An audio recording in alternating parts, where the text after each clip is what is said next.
You ever have one of those nights where you're just stuck, staring at a photograph?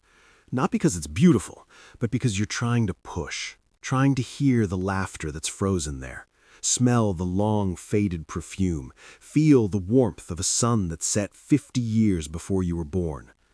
We all do it. It's this quiet human ache, this longing to reach through the veil of time and just touch it, to know, really know what it was like. Most of us sigh, put the photo down, and make another cup of coffee. But what if someone didn't?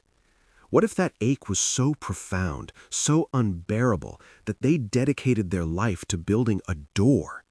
Not a metaphor, a real, functioning door into the past. And what if they succeeded?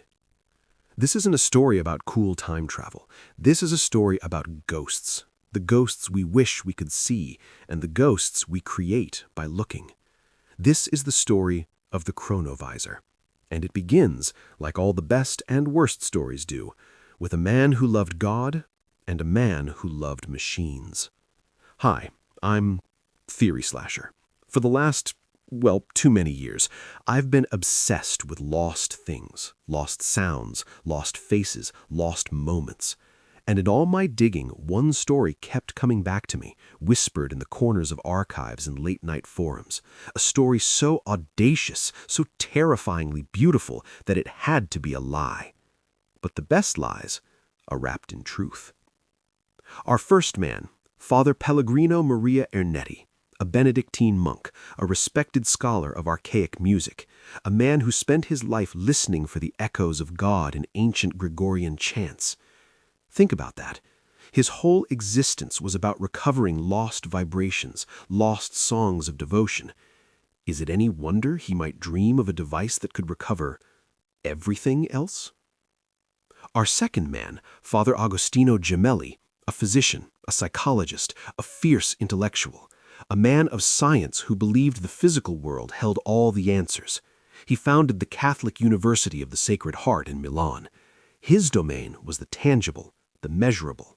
These two men, legend says, were friends, the mystic and the mechanic, the poet and the physicist. And in the post-war boom of the 1950s, in Italy buzzing with new possibilities and old secrets, they supposedly came together with a team of 12 brilliant minds, including, the story goes, a young Enrico Fermi, the architect of the nuclear age.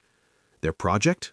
Not a bomb, not a rocket, something infinitely more radical. The Chronovisor, a time viewer. The theory, as it was later explained, was rooted in a wild blend of physics and metaphysics. They believed every event, every moment, every scream and whisper imprints itself onto the very fabric of reality, a kind of eternal cosmic recording. Light and sound waves never truly die, they just attenuate, fading into the background hum of the universe. The Chronovisor, then, was conceived as the ultimate receiver, a hyper-advanced television set not tuned to Channel 4, but to the year 33, to 79 AD, to yesterday.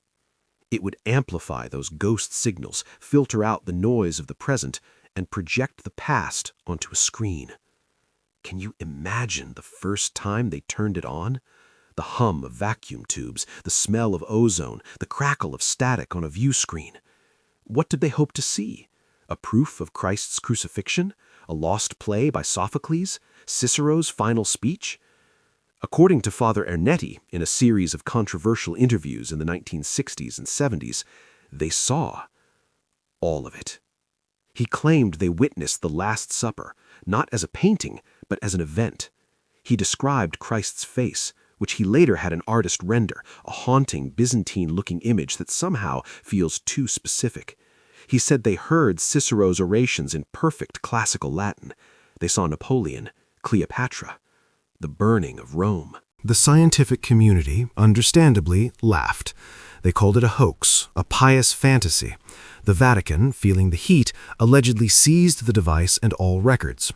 Father Gemelli, the scientist, was silent on the matter, but Ernetti never recanted. On his deathbed in 1994, he reportedly whispered, "It exists, and it is terrible." It is terrible. That's the phrase that haunts me. Not "it is miraculous," not "it is wonderful," terrible. Why? Let's leave the "is it real" debate for the comments. Let's, for a moment, step into the nightmare. Let's assume it worked. You've built your window. You pointed at, say, the Lincoln assassination, April 14th, 1865, Ford's Theater. You've calibrated the frequencies, filtered the temporal static. The screen shimmers into focus. What do you see? Not a clean documentary wide shot. You're at the mercy of the signal. Maybe you're seeing it from the perspective of a dusty chandelier. The audio is muddy, a roar of crowd laughter, a single startling gunshot, then screams that warp and fade as the receiver loses coherence. You see a blur of figures, a man falling, a man leaping. It's fractured, incomplete, like trying to understand a war by looking at a single blood-stained leaf. This is the first horror. The incompleteness. You were a ghost peering through a keyhole, death in one ear, seeing only fragments of the tragedy. You have context, but no understanding. And that partial truth, it's maddening than ignorance. Now let's say you get a clear transmission. You target a private moment, a great leader in their study, drafting a speech that will change the world. You see them, you hear them muttering to themselves, and then they get up, walk to a corner of the room, and weep. Deep, shuddering sobs of a fear they dared show no one. You have just stolen something. You have committed the ultimate voyeuristic sin.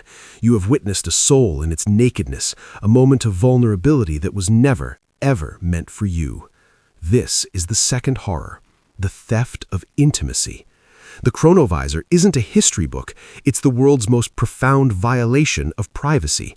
Every bedroom argument, every private doubt of every historical figure, every secret joy and shame is now potentially a show for the future. It makes a mockery of human dignity. But it gets worse, so much worse, because human beings are terrible at leaving well enough alone. You wouldn't just watch, you'd try to interact. Ernetti claimed the device was receive only, but in the tangled web of theories, others speculated, what if a strong enough signal from our end could be echo, could be perceived in the past as a voice, a vision, an omen? What if the burning bush was a chronovisional anomaly, a feedback loop from the future interpreted as God? What if Joan of Arc's voices were temporal radio static? The implications are theological dynamite. It doesn't disprove divinity. It makes it infinitely stranger. It turns faith into a potential technological glitch. And then, the paradoxes. The classic stuff. What if you see an event that changes how you understand history and you use that knowledge?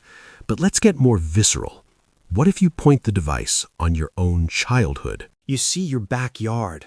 You see yourself, 6 years old, falling off your bike. You see your father run out, pick you up, comfort you. A beautiful core memory. But now, with the detached eye of an adult and the power of the machine, you notice something you never did. The look on your father's face. It wasn't just concern. It was a flash of exhaustion, a flicker of resentment quickly buried under love. You have just retroactively poisoned your purest memory.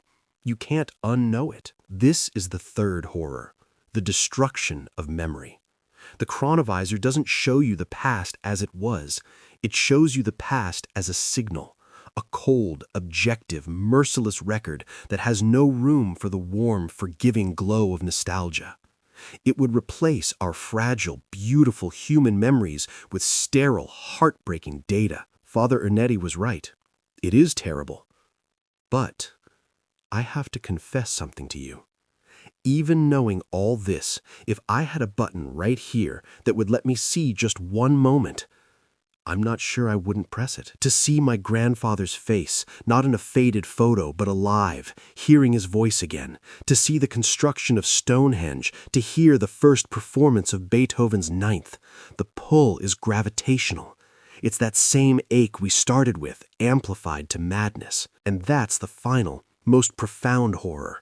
The Chronovisor, real or not, holds up a mirror to our own longing. It shows us that our desire to connect with the past is fundamentally human and fundamentally destructive. It's a love that consumes its object. Maybe the Vatican did lock it away, not because it's heretical, but because it's too sad.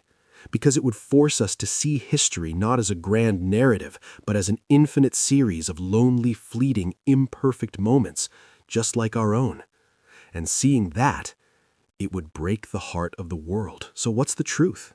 Was it an elaborate fabrication by a lonely monk? A misunderstood scientific project? A genuine, suppressed miracle of physics? I don't know. But I think the story persists. We keep telling it, digging for clues, writing scripts like this one, not because we want to find the machine, but because we are the machine. Every time we hold an heirloom and try to feel the hands that held it before us, every time we stand on historic ground and close our eyes, listening for echoes, every time we archive and record and preserve, we are building our own fragile chronovisors. We are tuning our hearts to the faint, fading signals of those who came before. We can't see them clearly. The signal is full of static, our biases, our regrets, our hopes. The images are fragmentary. And maybe that's a mercy. The past is not a country we can visit. It's a ghost. And ghosts, if you stare at them too long, if you try to touch them too hard, they vanish, and they take a piece of you with them. The real lesson of the chronovisor theory isn't about technology. It's a warning to cherish the ghosts we have, the memories, the stories, the photographs, and to let them stay just slightly out of focus, to love the mystery as much as we crave the answer. Because some doors once opened can never be closed, and some lights once seen leave you forever in the dark.